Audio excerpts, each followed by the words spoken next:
श्री शिवाय नमस्तुभ्यम हर हर महादेव। देखिए दोस्तों, आज का जो यह वीडियो है आप सभी के लिए बहुत ही ज़्यादा खास और विशेष होने वाला है। देखिए दोस्तों, जैसा कि हम सभी जानते हैं कि कल दिनांक 29 दिसंबर को ही साल की अंतिम मासिक शिवरात्रि का बहुत ही विशेष और पवित्र दिन। और इस बार की मासिक शिवरात्रि बहुत ही खास हो जाती है क्योंकि ये साल की अंतिम मासिक शिवरात्रि है। देखिए, मासिक शिवरात्रि का जो दिन होता है वो भगवान शिव और माता पार्वती को समर्पित होता है। देखिए, आज की इस पूरे वीडियो में हम आपको 4 महा उपाय बताने वाले हैं जो कि आपको इस साल की अंतिम मासिक शिवरात्रि पर अवश्य ही करने चाहिए। देखिए दोस्तों, आज की जो सभी उपाय हैं पूज्य गुरुदेव पंडित प्रदीप जी मिश्रा की कथा को सुन करके और समझ करके ही आपको समझाने का पूरा प्रयास करेंगे। लेकिन उससे पहले वीडियो को लाइक करें, चैनल को सब्सक्राइब करें और सभी शुभ भक्त कमेंट में श्री शिवाय नमस्तुभ्यम या फिर ओम नमः शिवाय जरूर लिखें। देखिए, पहला जो उपाय है विशेषकर आपकी किस्मत को चमकाने वाला है, आपके जीवन के दुर्भाग्य को समाप्त करने वाला है। दूसरा जो उपाय है आपके जीवन में, आपके परिवार में खुशियाँ लेकर के आने वाला है। आपके घर में जितना भी ग्रह क्लेश है उसे समाप्त करने वाला है। तीसरा जो उपाय है 2 दीपक और 2 चावल का चमत्कारिक उपाय होने वाला है जो कि आपकी सभी प्रकार की मनोकामनाओं को परिपूर्ण करने वाला है। और चौथा जो उपाय है मात्र 7 बिंदी शिवलिंग पर इस प्रकार से लगा देना, आपकी जो भी अधूरी मनोकामना होगी वह निश्चित रूप से परिपूर्ण हो जाएगी। तो आज की इस पूरे वीडियो में हम आपको 4 महा उपायों के बारे में बताने वाले हैं और यह चारों ही उपाय आपको इस साल की अंतिम मासिक शिवरात्रि पर ही करने हैं। तो चलिए दोस्तों, जान लेते हैं गुरुदेव द्वारा बताए गए सबसे पहले विशेष और चमत्कारिक उपाय के बारे में। विशेषकर किस्मत को चमकाने वाला है, दुर्भाग्य की जो रेखाएं हैं उन्हें सौभाग्य में बदलने वाला है। देखिए, यदि आपकी जो किस्मत है बहुत ही अधिक विपरीत चल रही है, यानी कि आपका जो भाग्य है वह आपका साथ नहीं दे रहा है, आपके भाग्य की रेखाओं को बदलने के लिए, जीवन से दुर्भाग्य को दूर करने के लिए सबसे आसान उपाय है मात्र आपको एक प्यारी सी बेलपत्र लेनी है। देखिए, यह उपाय भी आप सुबह से लेकर के शाम तक किसी भी समय कर सकते हैं। देखिए, बेलपत्र जो है वह कहीं से भी खंडित नहीं होनी चाहिए, इस बात का ध्यान रखें। बेलपत्र नहीं मिल पाता है तो भगवान शिव के शिवलिंग पर चढ़ा हुआ बेलपत्र भी आप पुनः उपयोग कर सकते हैं। अब देखिए, इसी के साथ में आपको थोड़ा सा लाल चंदन लेना है। लाल चंदन नहीं मिल पाता है तो पीला चंदन भी ले सकते हैं। और इसी के साथ में आपको थोड़ा सा शहद लेना है। विशेषकर आपकी किस्मत को यह उपाय चमकाने वाला है। देखिए, अब इन सभी सामग्रियों को आपको भगवान शिव के मंदिर में लेकर के पहुंचना है। अब देखिए, बेलपत्र की जो सबसे ऊपर वाली पत्ती है उस पर आपको लाल चंदन की एक बिंदी लगानी है। सामने आपको दिखाया जा रहा है, या तो आप पीले चंदन की बिंदी भी लगा सकते हैं। देखिए, यह जो बिंदी है आपको अपने सीधे हाथ की चीटी उंगली के जो पास वाली उंगली है, अनामिका उंगली, उसी से लगानी है। अब देखिए, बेलपत्र की जो तीनों पत्तियां जिस डंडी से जुड़ी हुई होती हैं उस डंडी पर आपको 1 बूंद शहद लगानी है। सामने आपको गोल घेरे के रूप में दिखाया जा रहा है। देखिए, इस बेलपत्र को तैयार करने के बाद इसे आपको अपने सीधे हाथ की हथेली पर रखना है और इस बेलपत्र को आपको शिवलिंग पर अर्पित करना है। जब भी आप इसे अर्पित करेंगे तब आपको प्रार्थना करनी है कि भाग्य की जो रेखाएं हैं वह बदल जाएं, यानी कि आपको यह जो बेलपत्र है हथेली से ही भगवान शिव के शिवलिंग पर विपरीत अर्पित कर देना है। जिस भाग पर आपने चंदन लगाया है, शहद की बिंदी लगाई है, वह शिवलिंग से स्पर्श रहेगा। इसकी डंडी जलाधारी की ओर रहेगी। इस प्रकार से बेलपत्र समर्पित कर देनी है।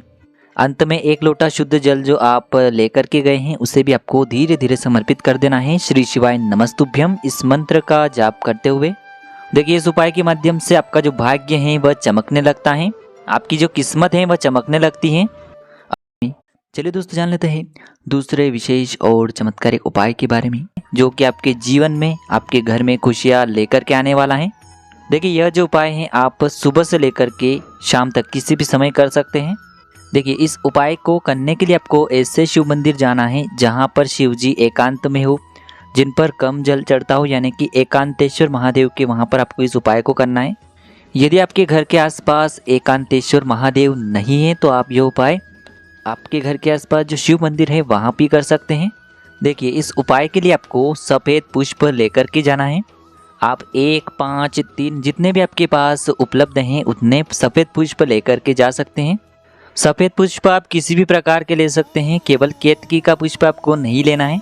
अब देखिए, इन सफ़ेद पुष्पों से आपको भगवान शिव के शिवलिंग का श्रृंगार करना है और श्रृंगार करते समय आपको एकांतेश्वर महादेव का स्मरण करते रहना है। देखिए, जिस प्रकार से आप इस मासिक शिवरात्रि पर शिवलिंग का श्रृंगार करेंगे उसी प्रकार से महादेव आपके जीवन का भी श्रृंगार कर देंगे, यानी कि आपके जीवन में जो अपार खुशियां हैं वह दौड़ी चली आएगी। वह चाहे किसी भी क्षेत्र की हो, चाहे संतान से जुड़ी हुई हो, चाहे किसी परीक्षा से जुड़ी हुई हो या फिर व्यापार से जुड़ी हुई हो, घर में सुख समृद्धि को लेकर हो, घर में जो क्लेश हैं वह दूर हो, सारी समस्याएं दूर हो जाएगी। तो इस प्रकार से आपको ये दूसरा उपाय करना है जो कि एकांतेश्वर महादेव का है। देखिए चलिए दोस्तों जान लेते हैं गुरुदेव द्वारा बताए गए तीसरे खास उपाय के बारे में। देखिए इस उपाय के लिए आपको 2 चावल के दाने लेना है। चावल के दाने कहीं से भी खंडित नहीं होने चाहिए, इस बात का ध्यान रखें। और इसी के साथ में आपको 2 दीपक भी लेने होंगे। देखिए आपको एक दीपक के अंदर लंबी बाती का प्रयोग करना है, एक दीपक में आपको गोल बाती का प्रयोग करना है और दोनों ही दीपक में आपको शुद्ध घी का प्रयोग करना है। देखिए दीपक जो हैं आप आटे के भी ले सकते हैं और माटी के भी ले सकते हैं। इसी के साथ में आपको एक तांबे के पात्र के अंदर शुद्ध जल लेना है।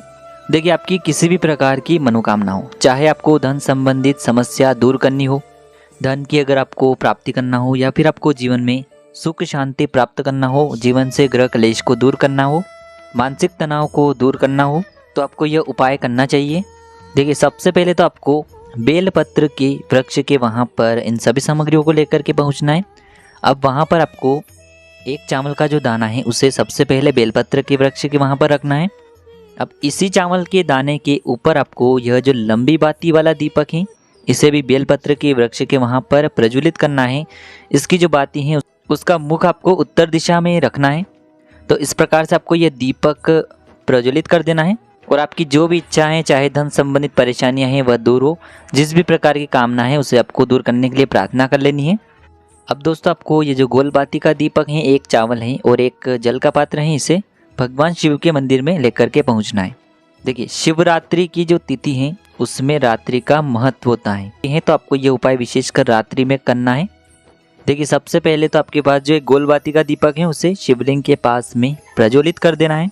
अब देखिए आपके पास जो एक चावल का दाना है उसे आपको उस पात्र के अंदर डाल देना है, सोमेश्वर महादेव का मन में स्मरण करते हुए। और यह जो जल है आपको भगवान शिव के शिवलिंग पर अर्पित कर देना है, सोमेश्वर महादेव का मन में स्मरण करते हुए। देखिए जो अपने बेलपत्र के वृक्ष के वहाँ पर चावल अर्पित किया है वह धन संबंधित परेशानियाँ दूर करने के लिए है। और जो आप भगवान शिव की शिवलिंग पर एक चावल का दाना अर्पित करेंगे उससे आपका मानसिक तनाव, मन में जो डिप्रेशन है वह दूर होगा, साथ ही साथ जीवन में शांति होगी। तो ये चमत्कारी उपाय भी सभी को करना है। चलिए दोस्तों जान लेते हैं गुरुदेव द्वारा बताए गए चौथे विशेष और दिव्य उपाय के बारे में। देखिए यदि आपकी कोई भी मनोकामना है कई दिनों से परिपूर्ण नहीं हो पा रही है तो शिव परिवार का पूजन करके आप अपनी मनोकामना को परिपूर्ण कर सकते हैं। देखिए बहुत ही प्यारा सा उपाय है, आपको मात्र पीला चंदन लेना है। पीला चंदन आप पाउडर के रूप में भी ले सकते हैं और लकड़ी है तो उसे घिस करके आप चंदन के रूप में तैयार कर सकते हैं। इसी के साथ में आपको एक जल का पात्र लेना है। अब इन सभी सामग्रियों को लेकर के आपको भगवान शिव के मंदिर में पहुंचना है। देखिए सबसे पहले तो तांबे के पात्र के अंदर जो जल है उसे आपको भगवान शिव के शिवलिंग पर अर्पित कर देना है, श्री शिवाय नमस्तुभ्यम इस मंत्र का जाप करते हुए। अब देखिए आपके पास जो पीला चंदन है उसमें आपको थोड़ा सा जल डाल करके गीला करना है। इसे आपको अपनी अनामिका उंगली में लेना है और सबसे पहली जो बिंदी है आपको चंदन की भगवान शिव के शिवलिंग पर लगानी है। फिर दूसरी बिंदी आपको भगवान श्री गणेश जी वाले स्थान पर लगानी है। तीसरी बिंदी आपको भगवान श्री कार्तिकेय जी वाले स्थान पर लगानी है। चौथी बिंदी माता अशोक सुंदरी वाले स्थान पर लगानी है। पांचवी जो बिंदी है आपको माता पार्वती का जो कटी भाग है, हस्त कमल होता है, वहाँ पर लगानी है। छठी जो बिंदी है आपको जलाधारी के बिल्कुल अंतिम कोने पर लगानी है। और सातवीं जो बिंदी है आपको भगवान शिव के शिवलिंग के पीछे तरफ लगानी है। इस प्रकार से 7 बिंदी शिवलिंग पर लगाने से आपके जीवन के सारे कष्ट दूर होते हैं। पूरा शिव परिवार आपसे प्रसन्न होकर के आपके जीवन की समस्या को दूर करेगा। प्रत्येक बिंदी को लगाते समय आपको श्री शिवाय नमस्तुभ्यम इस मंत्र का जाप करते रहना है। तो देखिए दोस्तों इस प्रकार से आज की इस वीडियो में हमने आपको साल की अंतिम मासिक शिवरात्रि पर किए जाने वाले 4 महा उपाय बताए हैं जो भी आपकी समस्या के लिए उचित हैं, सरल हैं, उसे आप कर सकते हैं।